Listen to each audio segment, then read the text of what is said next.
Here we go. This is a controversial topic. If you know you don't like controversy, I don't advise that you watch this video or listen to this episode. Now, in many cultures, we are taught from birth that um, I am someone because we are, right? This is the beauty of family.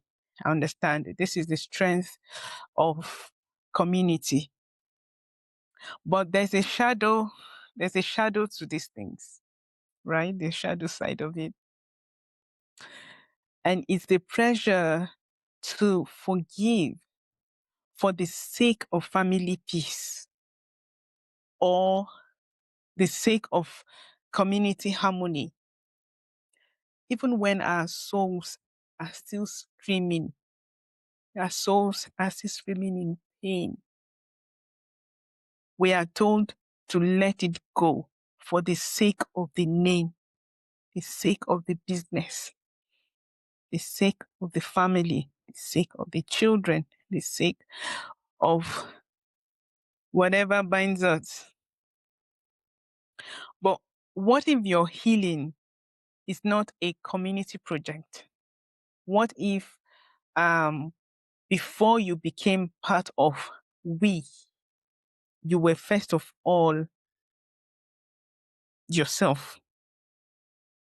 Before you become, or before you can become part of that we, that family, you need to reclaim the I. Today on Roda 360, we are discussing the why in your identity. Why your identity is not tied to those who hurt you. And why you have the right to forgive or not on your own terms. Why forgiveness can be on your own terms. I told you it's controversial, and it will get controversial from here. Now, in an African context, identity is always communal. Where is this person from? Who are their parents? You know, it's often everything binds to who you are or where you're from or who your relations are. But the Christian Bible, I'm taking it from the Christian African context because I'm African and I'm a Christian. I wouldn't be able to discuss other religions because I do not really understand life from the context of other religions. But the Christian Bible reminds us in Galatians chapter 6, that each one should carry their own load, meaning your spiritual and emotional standing is yours to carry. That thing they call yoke is yours alone. In Ethiopia, there's a proverb that says, he who conceals a disease cannot be cured, which is literally true. If something is wrong in your body and you conceal it and you refuse to let the right people know about it, your doctors or the right people know about it, then you cannot be cured, especially if you don't, Too often we are forced into performative forgiveness. I call it performative because it's there. The hurt has been done. The damage has been done and the person is hurting. Right? But then because we keep suppressing our pains, we keep suppressing whatever happened, because one, it will look as if they're always in pain, or secondly, you may even be laughed at. In fact, for victims of past trauma, the reason why many people do not talk about whatever they had been through in the past is the fear of people laughing at them. And the reason why the other people will laugh at them is just out of manipulation. They laugh at you to keep you quiet. When you realize they are going to laugh at you, you just keep quiet. When you realize that they are not going to take your pain seriously, you just shut up. So that's what happens to a lot of people. Many people are quietly dying because they've not been able to unseal to open up and talk about that thing, and talk about that thing that has caused a damage in their lives. I hope I'm able to like use the right words and the right phrases to pass on this message today. Too often, we're into that performative forgiveness. And let it go. It's okay. You let it go. It's okay. So you are smiling at that uncle who crossed the line. You are smiling at that boss who betrayed you, that sibling who didn't value your relationship, or those people. They say for married people, married women, in-laws who never liked you, but you had to let down your guard and not have boundaries just to keep the peace. So we keep the performative act of forgiveness. So the more you keep that performative act, the more they kept hurting, the more they kept heaping blames on you, even when you didn't do anything. But let me not digress too much. Because again, the book of Psalms says, God heals the brokenhearted. Not the polite ones, the brokenhearted. If you're forced to forgive before you heal, you are not forgiving. You are just suppressing it, putting up appearances. Your identity is not the victim. No, your identity is not the person who stayed quiet.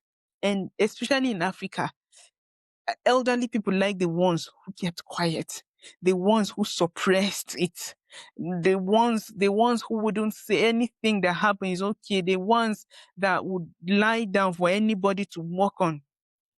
They like those ones. But that's not your identity.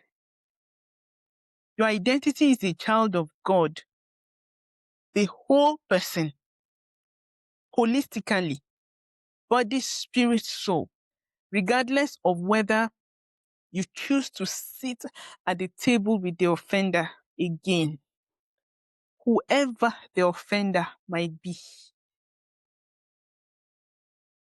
Okay, now imagine you were cheated out of an inheritance or a family business still by, say, your sibling or a cousin or a relative. You know what the elders will say now? Forgive. It's your blood. You cannot see your blood outside and being disrespected or beaten and leave him there. Meanwhile, he looked at you and disrespected you and left you out there for the world to be. Look, you can choose to release the debt, choose to release the anger so that it no longer burns in your heart. But you do not have to invite them back into your business again. Forgiveness is not lack of memory. And that is what I want religious people to really explain, because when they talk about forgiveness and then they begin to quote these scriptures and everything, it looks as if people that have good memories, people that have refused to suddenly have amnesia, it looks as if they are more of sinners than the people that really hurt them. Do you understand? For instance, if I felt hurt by what someone did to me, say last year, and someone was talking to me, and then I bring it up and say, okay, this is what this person did last year. They look at me like I am a sinner for even remembering what happened last year. Guys, I have good memory. And so do many, many, many people. That people release the debt, that people release the anger, does not mean their memory is slack. Forgiveness is not lack of memory, please. It's the presence of boundaries. It's the presence of boundaries. There's a proverb that says, I wrote it down. Says the person who was bitten by a snake flinches at the sight of a lizard. In Nigeria, I think that another one is, they say twice bitten, once bitten, twice shy. That flinch or that shyness in quote is not unchristian. It's not not being Christian enough. It's wisdom. It's self-respect. It's self-protection. It's not as if this person does not have love again. It's just that this person does not want to be in that space anymore.